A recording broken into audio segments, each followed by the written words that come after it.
Hello friends, so we are continuing this series. So आज इस video में हम देखेंगे मार्च मंथ की 10 most important topics for your paper 2। So 10 most important topics हम देखेंगे which will be useful for your CAPF AC 2024 examination. इससे पहले अगर हम बात करें तो हमने 8 मंथ्स की कर लिया, यानी 80 से ज़्यादा टॉपिक्स हैं आपके पास। इस वीडियो बाद 90+ टॉपिक्स आपके पास होंगे जो कि हर मंथ के बेसिस पे होगी। इस पर हम 6 से 2 आर्गूमेंट और 2 रिपोर्ट देखते हैं। सो सेम इस वीडियो में भी हम देखेंगे।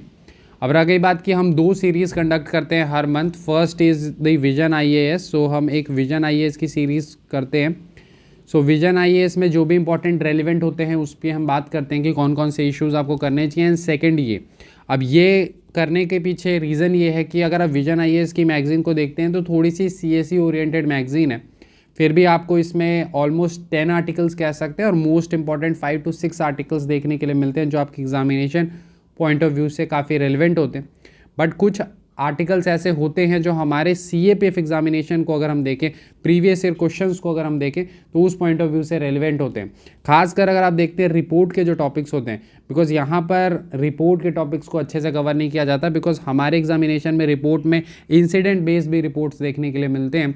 तो इस कारण से इस सीरीज़ को करना इंपॉर्टेंट हो जाता है। तो इस कारण से हम जो है 10 मोस्ट इंपॉर्टेंट टॉपिक्स एडिशनल भी देखते हैं। ठीक है, तो इसका आपको किस तरह से करना चाहिए, सबसे पहले अगर हम ये देखते हैं, देखिए मैं समझ सकता हूँ कि थोड़ा सा ज़्यादा हो जाएगा बिकॉज उसमें भी आपको 10 करने हैं, लेकिन इसमें देखते हैं कि जब हम विजन की बात करते हैं तो विजन में मैंने आपको बताया था कि 5 to 6 आर्टिकल्स ऐसे होते हैं जो डायरेक्ट पूछे जाने के बहुत ज़्यादा चांसेस होते हैं। तो उन आर्टिकल्स को आपको बहुत ही अच्छे से कॉम्प्रिहेंसिवली करना है। कॉम्प्रिहेंसिवली करने का मतलब होता है कि जो भी उसमें डायमेंशंस बनेंगे, लाइक कॉजेज हो गया, कॉन्सिक्वेंसेज हो गए, या इम्पैक्ट है, या फिर वे फॉरवर्ड या गवर्नमेंट स्कीम्स है, उनके कीवर्ड आपको पूरे अच्छे से याद होने चाहिए, एक स्ट्रक्चर में याद होने चाहिए, ताकि अगर उस पर ऐसे आ जाए या आर्गूमेंट आ जाए, कुछ भी आ जाए, तो आप अच्छे से लिख पाएँ।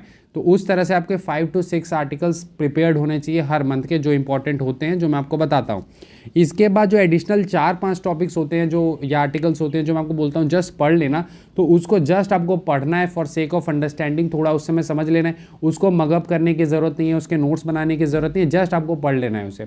सिर्फ ये 5 से 6 आर्टिकल्स को आपको अच्छे से करना है। रह गए भाई सेम 10 आर्टिकल्स वाले में भी देखिए कुछ ऐसे होंगे जो बहुत ज़्यादा इंपॉर्टेंट होंगे, बहुत ज़्यादा रेलिवेंट होंगे, जो मैं आपको बताता हूँ, तो उनको आपको अच्छे से करने की ज़रूरत है। अब जैसे इसमें 10 वाले में मैं कुछ फिलोसफिकल देता हूँ, वो जस्ट फॉर प्रैक्टिस होता है, ऐसा नहीं है कि डायरेक्टली आ जाएगा। वो हो सकता है आ जाए, बट डायरेक्ट आने के बहुत कम चांसेस होंगे। लेकिन कुछ इसमें से 4 to 5 6 क्वेश्चंस ऐसे होंगे जिनके डायरेक्ट आने के चांसेस है, बिकॉज वो काफ़ी का इंपॉर्टेंट है current issues point of view से, तो उनको आपको अच्छे से करना है। ठीक है, तो इस तरह से आपको अप्रोच रखना है। बाकी देखिए विजन में तो आपको रेडीमेड कंटेंट मिल जाता है, और इसकी कंटेंट के लिए आप गूगल पे सर्च कर सकते हैं, कोई भी टॉपिक है सर्च कीजिए। मोस्टली अगर आप देखेंगे तो हिंदू या इंडियन एक्सप्रेस के ही आर्टिकल्स होते हैं। 1-2 योजना से भी मैं ले लेता हूँ, जैसे इस वाले में भी एक योजना से ले लिए, बेसिकली कवर आर्टिकल ओनली। ठीक है, तो वो वाली रहती है, तो वहाँ से आपको कॉन्टेंट मिल जाएगा। वैसे आप सर्च करेंगे तो मोस्टली कॉन्टेंट आपको मिल जाता है। किसी आर्टिकल पे नहीं मिलता तो आप मुझे कांटेक्ट कर सकते हैं इनक्रेडिबल अभिषेक 10 पे, और वहाँ पे मुझसे ले सकते हैं। ठीक है, अब बात कर लेते हैं जल्दी जल्दी हम एसए की। सो एसए में अगर हम 6 देखते हैं तो सबसे पहला, और यहाँ पर आप ये भी देखेंगे कि हम सिंस इसे टेस्ट के रूप में कंसीडर करते हैं तो ये आपका 9th टेस्ट हो जाएगा, जो भी टेस्ट के रूप में इसे देना चाहते हैं। लाइक एक फुल तो नहीं, लेकिन हाँ डिस्क्रिप्टिव का जो आपको 140 मार्क्स का होता है वो 6 से 2 आर्गूमेंट और 2 रिपोर्ट में, तो ये आपका 9th टेस्ट हो जाएगा। तो हम कोशिश करते हैं कि जिस तरह से एग्जाम में आपके क्वेश्चन आते हैं, लाइक सिक्योरिटी से एक क्वेश्चन हो गया, IR से एक क्वेश्चन हो गया, वुमेन से एक क्वेश्चन हो गया, तो उसी फ्रेम में रखने के लिए एनवायरमेंट से हम पूछ लेते हैं। इस तरह से हम डाइवर्सिटी भी टॉपिक में रखने की कोशिश करते हैं। सबसे पहला हमने टॉपिक वुमेन से लिया है, तो वुमेन में हमने basically violence against women in India पे बात की है। ठीक है, तो ये हमारा पहला टॉपिक हो जाएगा, violence against women in India. Second topic हमने साइंस एंड टेक पे गए। साइंस एंड टेक में हमने बात की है social and political impact of AI बहुत ज़्यादा इंपॉर्टेंट है। CISF ACLD एग्जामिनेशन में भी इससे क्वेश्चन आ चुका है, इससे आने के बहुत ज़्यादा चांसेस हैं, इसलिए AI को आपको हर एंगल में प्रिपेयर करने की ज़रूरत है। और इंडिया AI मिशन भी आप अच्छे से प्रिपेयर करेंगे। ठीक है, रिपोर्ट भी आ सकता है। तो यहाँ पे मैं अच्छे से लिख देता हूँ, आप कर लीजिएगा इंडिया AI मिशन। वैसे ये आई थिंक मैंने विजन वाले में बताया है। ठीक है, इसके बाद अगर हम बात करते हैं वाटर की, तो water and instrument of global conflict and peace. ठीक है, अब जैसे ये टॉपिक है तो इसके डायरेक्ट आने के बहुत कम चांसेस है। ठीक है, ये कोई ऐसा कोई करंट इशू नहीं है, बट हाँ फॉर सेक ऑफ प्रैक्टिस काफ़ी रेलिवेंट टॉपिक है, तो आपको करना चाहिए। ठीक है, इसमें जो है वाटर क्राइसिस जो है वो आने के, या ग्राउंड वाटर क्राइसिस जो है वो आने के चांसेस रहते हैं। वैसे ग्राउंड वाटर वाला तो लास्ट टाइम आया था, वाटर टेबल लेवल डिप्लीशन, तो वो आने के चांसेस रहते हैं रिपोर्ट में, ठीक है। सो ये हो गया। फिर अब जैसे नेक्स्ट भी आप देख सकते हैं, Y democracy and nationalism important for India, ठीक है। तो आप देखेंगे इसके भी डायरेक्ट पूछा जाने के चांसेस काफ़ी कम है, लेकिन प्रैक्टिस पर्पज से काफ़ी अच्छा टॉपिक है, why democracy and nationalism important for India. फिर इसके बाद नेक्स्ट टॉपिक है from art of intelligence to artificial intelligence. ये आपका जो है वो योजना का आर्टिकल है, ठीक है, योजना की। तो वहाँ से आप कंटेंट ले सकते हैं, from art of intelligence to artificial intelligence, ठीक है। इसके बाद अगर हम बात करते हैं तो सिंगल यूज़ प्लास्टिक क्राइसिस पे, इस पे रिपोर्ट भी आने के चांसेस रहेंगे, बट मैंने यहाँ डाल दिया ऐसे, India single use plastic crisis. इसके बाद आप लास्ट टॉपिक हमने सिक्योरिटी से लिया, self reliance in defence sector, आत्मनिर्भरता इन डिफेंस सेक्टर, ठीक है। तो हमारे कौन कौन से टॉपिक हो गए, वायलेंस अगेंस्ट वुमेन हो गई, political and social impacts of the AI, then water and instrument of global conflict and peace, ठीक है। फिर why democracy nationalism important for India, from art of intelligence to artificial intelligence, then single use plastic crisis, फिर आत्मनिर्भरता in defence sector.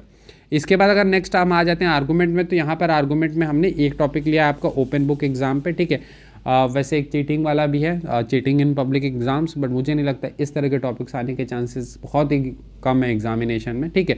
तो बहुत कम chances होंगे कि वो आपसे पूछा जाए, बट वैसे देखना होगा तो देख लीजिएगा, ठीक है, थोड़े बहुत एक दो arguments, but open book exam is good. तो ये वाला आप अच्छे से कर सकते हैं। इसके बाद अगर हम आ जाते हैं रिपोर्ट में, तो यहाँ पर हमने रिपोर्ट में टोटल 4 टॉपिक्स यहाँ पर दिए हैं, बिकॉज थोड़े इंपॉर्टेंट थे। तो एक ग्राउंड वाटर क्राइसिस वाला हो गया, वैसे मैंने इससे इसीलिए डाला है, वैसे तो लास्ट ईयर ही आया तो बहुत कम चांसेस है, वैसे रिपीट हो जाते हैं, जैसे आपने देखा होगा 21 और 22 में क्वेश्चन रिपीट हुए थे, तो वैसे रिपीट हो सकते हैं, बट अगर हम देखते हैं कि बहुत चांसेस कम होते हैं कि रिपीट हो, बट फिर भी आपको ग्राउंड वाटर क्राइसिस अच्छे से करना चाहिए। फिर आपका फॉरेस्ट फायर हो जाएगा, इसमें उत्तराखंड फॉरेस्ट सारा कुछ आप देख लीजिएगा, ठीक है। तो इस पे रिपोर्ट अच्छे से प्रिपेयर कीजिए। न्यूट्रिशनल क्राइसिस इन इंडिया, इसको आपको अच्छे से करने की जरूरत है। Student society in India, I think ये हमने पहले भी किया है, मुझे ध्यान नहीं है, अगर किया होगा तो आप हटा सकते हैं यहाँ से, नहीं तो ये रहेगा, ठीक है। तो टोटल आपके यहाँ पे 4 हो गए, ग्राउंड वाटर क्राइसिस आपका हो गया, फॉरेस्ट फायर हो गया, न्यूट्रिशनल क्राइसिस इन इंडिया हो गया, स्टूडेंट सोसाइटी इन इंडिया हो गया, ठीक है। तो ये टोटल है। इसकी पीडीएफ कहाँ मिलती है, एज डिफेंस टेलीग्राम पे। क्या करना होता है, टेलीग्राम पे जाना होता है, एज डिफेंस आप टेलीग्राम पे सर्च कीजिए, चैनल आ जाएगा, चैनल का नाम होगा एज डिफेंस ब्रैकेट में इनक्रेडिबल अभिषेक, ठीक है। उसे ज्वाइन कर लीजिए, वहाँ पर इसकी पीडीएफ आपको मिल जाएगी। इससे प्रीवियस 80 टॉपिक है उसकी भी मिल जाएगी, इसको कंपाइल करके भी आपको टोटल 9 मंथ्स के देखने के लिए मिल जाएगी, ठीक है। सो टोटल टॉपिक्स हमने देख लिया, violence against women, then social and political impact of AI, water and instrument of global conflict and peace, why democracy and nationalism important for India, from art of intelligence to artificial intelligence, then single use plastic crisis, आत्मनिर्भरता in your defence sector, open book exam हो गया, ground water crisis हो गई, forest fire हो गया, nutritional crisis हो गया और स्टूडेंट सुसाइड हो गई, ठीक है। तो ये टोटल 10 टॉपिक्स थे, 10 से वैसे ज़्यादा है, 11 है, तो आप इन्हें अच्छे से कर लीजिए, प्रीवियस वाले भी कर लीजिए, ठीक है। आपको मोर और less 100-120 topics in total prepare करने। बाकी अगर किसी भी तरह की आपको डाउट है तो आप पूछ सकते हैं। पेपर 2 की स्ट्रैटेजी वीडियो चाहिए, आगे क्या करना चाहिए, उससे रिलेटेड अगर आपको कुछ चाहिए तो आप बता सकते हैं, वो आ जाएगी, ठीक है। कमेंट सेक्शन आपके लिए ओपन है, किसी भी तरह की आपको डिमांड है आप बता सकते हैं कमेंट सेक्शन में, हम उस पर वीडियो लाने की कोशिश करेंगे। I hope this session was use for you. मिलते हैं अगले वीडियो में। Thank you and have a nice day friends.